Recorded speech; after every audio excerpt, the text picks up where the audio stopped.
vos enfants. Oui, voilà, à partir d'aujourd'hui, tu vas souffrir dans ta vie. Amen. Tu clames fort et fort à ton enfant qui va souffrir. Parce que tu es en colère. Bien aimé, ce sont les paroles de malédiction qui collent.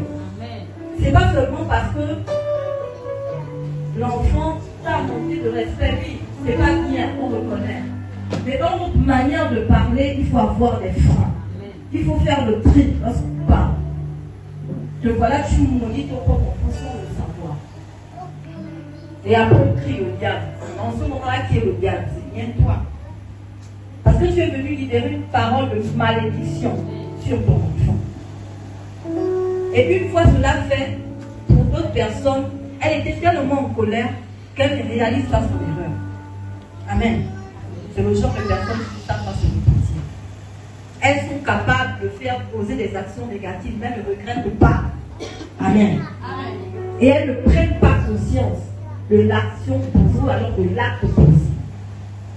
Bien aimé, quel que soit ce qu'on peut dire, le même quand cet enfant ne va pas réussir, il ne va pas parvenir. Il ne va pas prier comme l'autre enfant.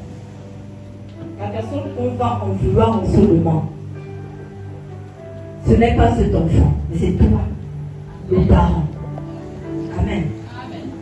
On va commencer à accuser les grands parlants, on va accuser les démons, on va accuser. En temps, le véritable démon est bien positionné devant vous.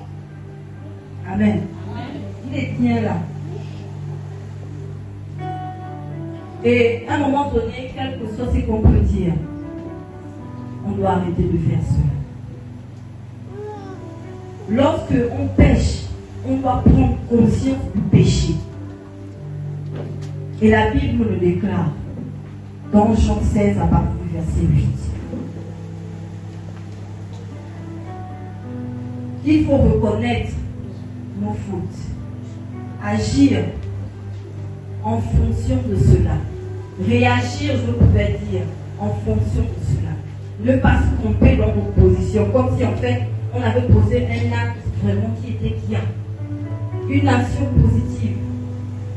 Et là tu es très loin de la réponse parce que tu n'arrives même pas à prendre conscience que là tu as mal agi.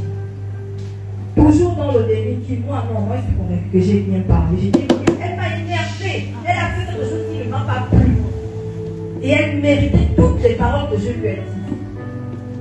Amen. Tu es convaincu. Et que là tu es sérieux. Tu n'es même pas conscient du péché que tu es en train de commettre. L'amour du prochain nous évite de poser certaines actions. Quand tu crois en Dieu, tu sers Dieu véritablement. Il y a des actions que tu ne peux pas faire, que tu ne peux pas poser. Amen.